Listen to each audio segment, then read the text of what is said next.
Hi, my name's Terrence. Let me tell you about how I met my lady, Veronica. In December of 2018, I went to my friend Amy's birthday party at Dave & Buster's. About 10 or so people were there. I met everybody, and we were seated at a very large table. I sat right across from Amy, and shortly after we sat down, a very pretty brunette sat down next to Amy. And I was thinking to myself, oh, I need to know this person. So I introduced myself to her. Her name was Veronica. She was a dental hygienist, and she was a Christian. We started talking, find out a little bit more about what she did, find out more about what I was doing. Turns out that she was transitioning from one office to another, and a lot of different stuff was going on in her life. We talked a little bit about church, and I invited her to come to one of our young adult Inspire meetings.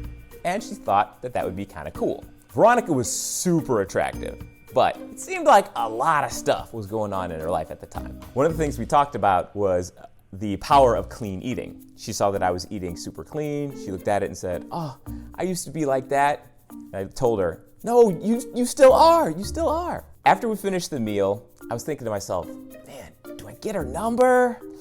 I wasn't sure, but it was percolating in my head. So all of us ended up going to the back game room. And by that time I decided, yeah, I'm gonna go get Veronica's number. So I'm back there and I look around, I look at all of Amy's friends and I don't see Veronica. So I walk up to Amy and I'm like, hey Amy, where's Veronica? Amy's like, Veronica left. And I'm thinking, well, that plan's out the window. But I also knew that if I really wanted to get her information, I would have the opportunity later on. I didn't actually have to wait that long for the opportunity. A couple of days later, a number of the people who were invited to that party were on the same group text thread. And someone had the idea that they should introduce themselves. And I'm thinking, yes, everyone should definitely introduce themselves, especially Veronica. Lo and behold, one of the first people to introduce themselves was Veronica. I saw her name, locked those digits in, and sent her a text message on the side. Hey, this is Terrence. Just wanted to let you know that it was really nice meeting you the other day. She sent me back a message saying, hey, it was nice meeting you too.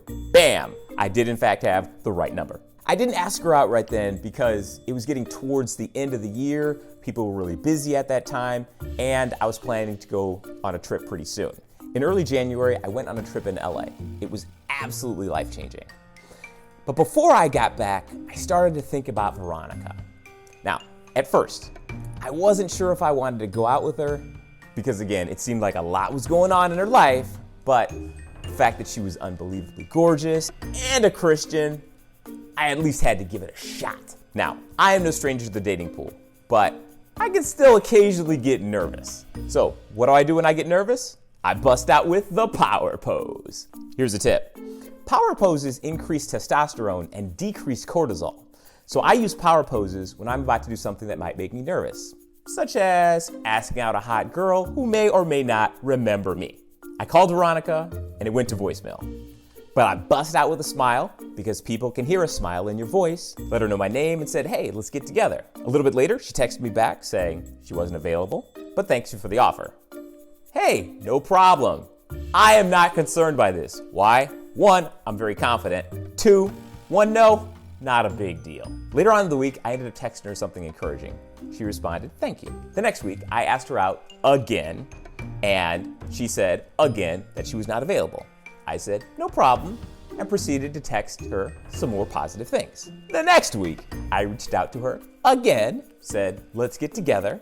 She responded again that she was not available. And again, I proceeded to text her some more positive information. At this point, you may be saying, Terrence, get the hint.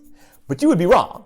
See, you have to discern the difference between a real no and a fake no. And I knew Veronica was not giving me real no's. She didn't even know me like that. And I can take a fake no all day long. Here's a side note. I invited a guy to church for 2 years straight. And he rejected me for 2 years straight. But I kept coming, because I knew the no's weren't real.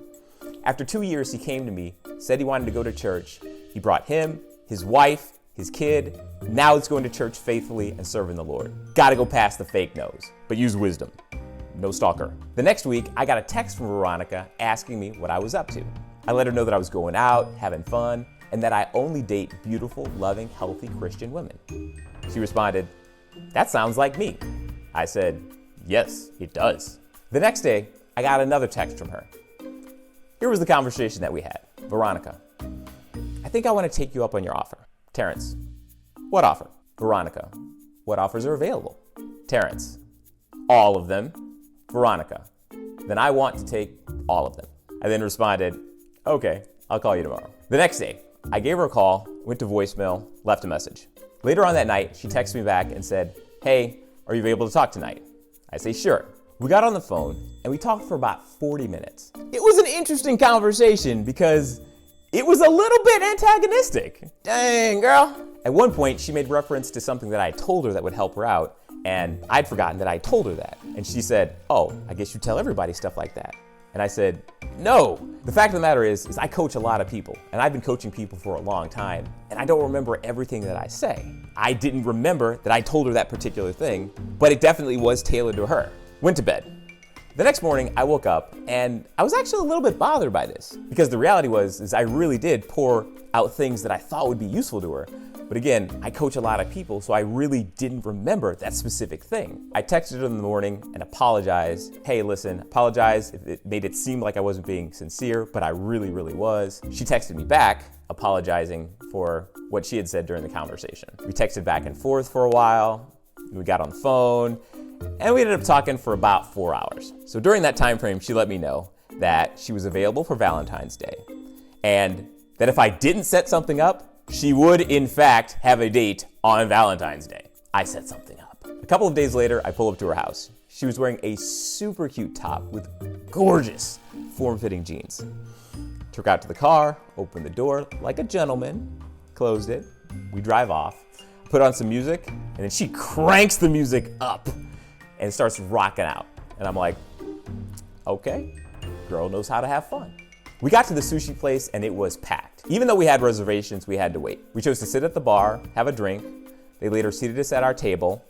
We ordered, washed our hands, came back to the table, and continued our conversation. The first two topics that she brought up, I'm thinking, really? You're gonna pick the most inflammatory topics possible? Now, at first, I'd given a rather neutral response, which she did not like, and she started to push for a non-neutral response. Internally, I'm thinking, dang, this is not going well at all.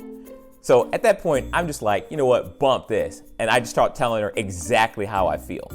I told her how I felt, why I felt that way, and why I was or was not fighting against those things. After that, her demeanor changed. We were enjoying our food, and I could tell that the energy was different. A little bit later, she said, let's take a picture. I sat next to her, the waiter came by, took a photo of us, and the vibe was cool. Like I said, I could tell that the energy had shifted. I was sitting next to her, I looked at her in the eyes, and then we kissed. We stood up, and we started to slow dance in the restaurant. We talked about each other's lives, talked about our past, just talked about everything, and enjoyed each other's company. At that point, I'm thinking to myself, okay, this is going somewhere. We danced so long that the restaurant ended up closing. We left, went to my car, started driving back to her place. At one point, we saw another couple. She rolled down the window and yelled at them, "You all are so cute." The girl is fiery. We get back to her house and parked in the driveway. We didn't want to go in because we didn't want to disturb her roommates. We ended up talking in the driveway for the next couple of hours. We talked about whether or not we wanted kids. We talked about spirituality, careers, and at one point, we started talking about Michael Jackson's music and started listening to Thriller. At that point, she's like, let's just go in and dance.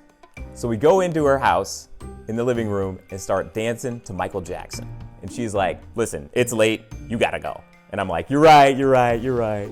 Absolutely. It was like 3 a.m. at that point. I called her the next day. We've been spending time with each other ever since. Veronica, I love you. I love spending time with you. You're gorgeous, you're beautiful. I can't wait to see you. And I think that we're gonna have an amazing life together. Happy Valentine's Day, baby.